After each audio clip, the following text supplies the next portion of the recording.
Hi అండి. అందరూ ఎలా ఉన్నారు? Welcome back to our channel. నేను మీ జయ. అందరూ ఎలా ఉన్నారండి? చాలా రోజుల తర్వాత ఓన్ వాయిస్తో వీడియో చేస్తున్నాను. కర్రీ విషయంలోకి వచ్చేస్తే ఆనపకాయ పులుసు అండి. ఎలా చేశానో చూసేయండి. ముందు ఒక బాణీలు పెట్టుకుని 2-3 స్పూన్స్ ఆయిల్ వేసుకోవాలి. వేసుకున్న తర్వాత ఉల్లిపాయలు చిన్న ముక్కలుగా కోసుకోవాలి. ఉల్లిపాయ, టమాటా, పచ్చిమిరపకాయ కోసుకున్న ముక్కల్ని అందులో వేసుకోవాలి. వేసుకున్న తర్వాత బాగా కలుపుకోవాలి. కలుపుకున్న తర్వాత మనం లేతగా ఉన్న ఆనపకాయ తీసుకొని చెక్కు తీసుకొని దాన్ని కొంచెం నేను చూపించే సైజులో ముక్కలుగా కట్ చేసుకోవాలి. కావాలంటే మీరు ఇంకొంచెం పెద్దగా అయినా కట్ చేసుకోవచ్చు, ఏం పర్వాలేదు. ఇలా కట్ చేసుకున్న ముక్కల్ని ఆ ఉల్లిపాయ వాటిల్లో వేసేయాలి. వేసిన తర్వాత బాగా కలుపుకోవాలి.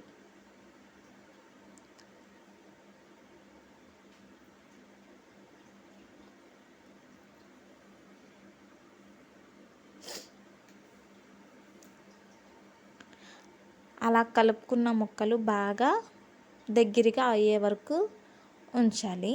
తర్వాత మూత పెట్టుకోవాలి. మూత పెట్టుకున్న తర్వాత చూసారా, ఆనపకాయ ముక్కల్లో నుంచి వాటర్ వచ్చింది.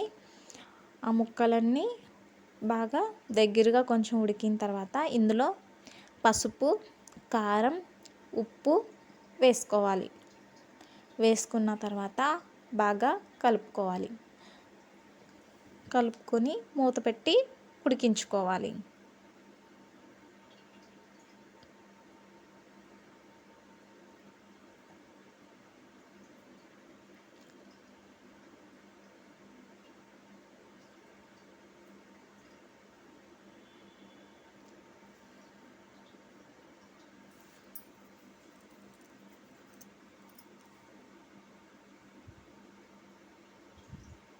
చూస్తున్నారు కదండి నేను ఎలా కలిపాను. అలా కలిపి మూత పెట్టుకున్న తర్వాత ఒక 10 మినిట్స్ ఆగాక చూస్తే ఇలా దగ్గరగా అయ్యింది. ఇప్పుడు మనం ఇందులో నిమ్మకాయ సైజ్ అంతా చింతపండుని నానబెట్టుకొని ముందుగా పక్కన పెట్టుకోవాలి.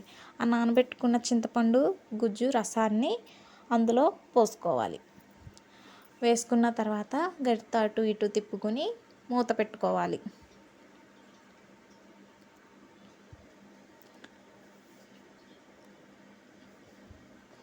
మూత పెట్టుకున్న తర్వాత బాగా మరిగిన తర్వాత మధ్య మధ్యలో మూత తీసుకొని కలుపుకుంటూ ఉండాలి.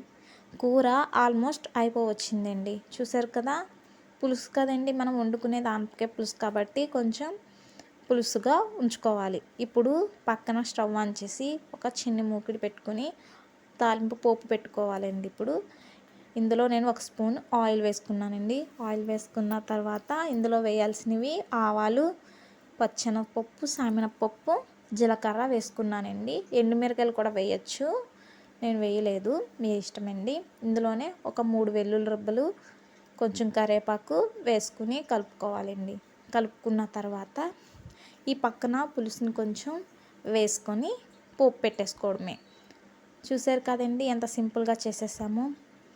నా వీడియో కనుక మీకు నచ్చినట్టయితే లైక్ చేయండి, షేర్ చేయండి, సబ్స్క్రైబ్ చేసుకోవడం మర్చిపోకండి. కామెంట్ చేయండి. చూశారు కదా, నా వీడియో నచ్చిందో లేదో కామెంట్ చేయండి. సరే అయితే ఉంటానండి. బాయ్.